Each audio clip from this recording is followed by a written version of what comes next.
नगर प्राथमिक शिक्षण समिति में वर्ग 4 के कर्मचारियों को कायमी करने के मुद्दे कर्मचारियों के पास 16 लाख रुपए का फंड इकट्ठा करने का घोटाला बाहर आया, जिसमें मेयर द्वारा तमाम बातों को इनकार करते हुए नकारते हुए तमाम कर्मचारियों को उनके रुपए उनके अकाउंट में जमा करवाने के आदेश दिए गए। नगर प्राथमिक शिक्षण समिति में वर्ग 4 के कर्मचारियों को कायमी करने के मुद्दे कर्मचारियों के पास 16 लाख रुपए इकट्ठा यानी कि फंड इकट्ठा करने का मुद्दा प्रकाश में आते हुए एक बार फिर कॉर्पोरेशन तंत्र के राजकीय माहौल में हलचल मची है। पहले से आवास योजना में 43 लोगों की सूची बदलने के बहुचर्चित घोटाले में पुलिस फरियाद होने के बाद मेयर द्वारा नगर प्राथमिक शिक्षण समिति के घोटालों में भी रुको और इंतजार करो की नीति अपनाई गई है, जिसमें समिति के वर्ग 4 के कर्मचारियों को कायमी करने की लालच में पिछले बोर्ड के एक सदस्य द्वारा 29 लाख रुपए का फंड इकट्ठा करने का घटस्फोट किया गया।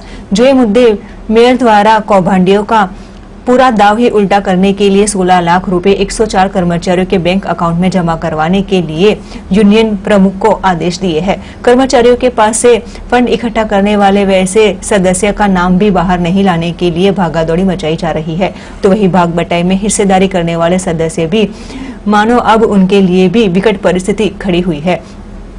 नगर प्राथमिक शिक्षण समिति में वर्ष 1977 से 1990 के दौरान कई कर्मचारियों को कायमी करने की भर्ती के मुद्दे 570 जितने कर्मचारियों को 1 साल का प्रोबेशन पीरियड दिया गया था, लेकिन अभी भी सिर्फ 200 जितने कर्मचारी फर्ज अदा कर रहे हैं। हर वर्ष 20 से 25% कर्मचारी निवृत्त हो रहे हैं, तो वहीं कई कर्मचारी की उनकी ऑन ड्यूटी ही मृत्यु हो चुकी है। जहां पिछले कई वर्षों से ये तमाम कर्मचारियों द्वारा कायमी करने के मुद्दे लड़त आंदोलन छिड़ा जा रहा है, तो वहीं इस बीच कर्मचारियों के पास किसी बिचौलियों द्वारा 29 लाख रुपए इकट्ठा किए गए थे, जिसमें से कई सदस्य में ये रुपए भी बांट लिए गए हैं। वैसी भी चर्चा ने जोर पकड़ा है, लेकिन अभी तक इसका कोई भी हल नहीं मिला।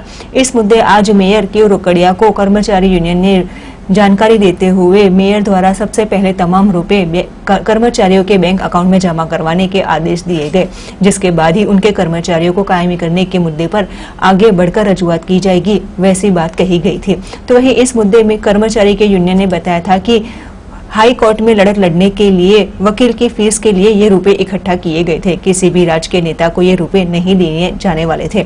जहां इस मुद्दे अब राजकीय पक्ष में भी कई तरह की अटकलों ने जोर पकड़ा है। फिलहाल नगर प्राथमिक शिक्षण समिति के चौथे वर्ग के कर्मचारियों के बीच कायमी करने के मुद्दे और 16 लाख रुपए का मुद्दा टॉक ऑफ द टाउन बना था। सर, अमे 1977 थी काम करीए छे। 120 स्कूल में जुदा जुदा होद्दा उपर एमां पटावाड़ा आवे, सफाई सेवक आवे, कामाठणभाई आवे, बालवाड़ी में तेरागढ़भाई आवे अने स्कूल में रक्षक तरीके पगी आवे। 1977 थी काम करता था। एमां शिक्षण समिति अने कॉर्पोरेशने बंनेने ठराव बाद 392 1 वर्षनो प्रोबेशन पीरियड आपवामां आव्यो, जे आज दिन सुधी नथी हट्यो। प्रोबेशन पीरियड में लखवामां आव्युं छे व्यक्तिगत ऑर्डर छे प्रोबेशन पीरियडना, एमां लख्युं छे कि 1 ज वर्षनो प्रोबेशन पीरियड, पण आज दिन सुधी हटाववामां नथी आव्यो। एटले अमे रजूआत करता करता 2000 ની સાલમાં हाईकोर्ट में गया। 2012 में चुकादो आव्यो कि तमे नीटली कोर्ट में जाओ, एटले अमे लेबर कोर्ट में आव्या। हवे फेब्रुआरी 2019 में लेबर कोर्ट में चुकादो आव्यो कि आ कर्मचारीओ आटला समयथी एक धारी नौकरी करे छे, फूल पगार ले छे, बधा ज लाभ मळे छे, 5मुं पगार पंच, 6ठुं पगार पंच, 7मुं पगार पंच, खाली इन्क्रीमेंट नहीं मळतुं अने पुरस्कार नहीं मळतो, तो आ कर्मचारीने कायम करो। पण 2019 थी लईने अत्यार सुधी कायम नहीं कर्या, एटले अमारे फरी पाछुं हाईकोर्ट में जवानो वारो आव्यो। एटले गया वर्षे अमे लोकोए हाईकोर्ट में जवा अंगेनी फी उघरावेली। हवे मेयर साहेब ने अमे लोको मळवा गया, एटले एमने अमे कोईनी पासे 5, कोईनी पासे 10, कोईनी पासे 15, कोईनी पासे 20 एवी रीते अमे 17 થી 20 लाख रुपया उघरावेला। मेयर साहेब एवुं कह्युं कि भाई आ पैसानो कई मामलो छे, तमे लोकोए कई फी उघराई छे ने कोई राजकीय व्यक्तिने आपवा माटे के कोई मीडिएटरने आपवा माटे। मैं कहूं सर एवुं नथी, वकीलनी फी उघराયેલી છે, हाईकोर्ट अत्यारे बंध છે અને મારી પાસે હાથ ઉપર છે, તો કે હાથ પડો છે તો દરેક કર્મચારીના ખાતામાં તું નાખી દે। કારણ કે આ પૈસાનો મામલો અગાઉ આવેલો છે, પેપરમાં આવેલું છે, પ્રિન્ટ મીડિયામાં આવેલું છે કે ભાઈ આવી રીતે પૈસા ઉઘરાયા છે અને કોઈક રાજકીય વ્યક્તિને આપવાના છે, તો કે હું જ્યારે આ કામ કરીશ તો એના છાંટા મારી પર ઉડશે, મારી પાર્ટી પર ઉડશે। એટલે કે જ્યાં સુધી તું પૈસા કર્મચારીનો પરત નહીં કરે ને ત્યાં સુધી હું કામ નહીં કરું। એટલે અત્યારે અમે કર્મચારીના ખાતામાં નાખી દીધા છે પૈસા, દરેક કર્મચારીના પોતપોતાના પર્સનલ બેંક એકાઉન્ટમાં નાખ્યા છે। 103 कर्मचारीओना बैंक एकाउंट में नाख्या 16 लाख रुपया અને અમે મેયરને મળવા જવાના છે કે સાહેબ તમે કહ્યું એ પ્રમાણે મેં દરેક કર્મચારીના ખાતામાં નાખ્યા છે। હવે કાયદાકીય રીતે જે થતું હોય એ તમારે કરવું પડશે। શિક્ષણ સમિતિમાં ઠરાવ થઈ ગયો છે એ ઠરાવ ખાલી શિક્ષણ સમિતિ કોર્પોરેશને પાસ કરવાનો હોય છે. કુલ કેટલા કર્મચારીઓ છે? 1977થી 1991-92માં જ્યારે 1 વર્ષનો પ્રોબેશન પીરિયડ આપવામાં આવ્યો ત્યારે 570 કર્મચારી હતા. પરંતુ આ 30 વર્ષના સમયગાળા દરમિયાન કર્મચારીની વય નિવૃત્ત થઈ જાય, 60 વર્ષના થઈ એટલે નિવૃત્ત થાય, એટલે 370 કર્મચારી વય નિવૃત્ત થયા છે. એમાં કેટલા ચાલુ નોકરીમાં અવસાન થયા છે, કેટલાક લોકો નિવૃત્ત થયા પછી ઘરે અવસાન થયા છે, કારણ કે એ લોકોની આવક બિલકુલ બંધ થઈ ગયેલી છે. એટલે હાલ ફક્ત ખાલી 200 જ કર્મચારી છે અને દર વર્ષે 15થી 20 કર્મચારી નિવૃત્ત થાય છે. એટલે 2-5 કર્મચારીઓ પાસેથી ઉઘરાવ્યા હશે તો અમે આ દરખાસ્ત પર ચર્ચા કરવા પણ તૈયાર નથી.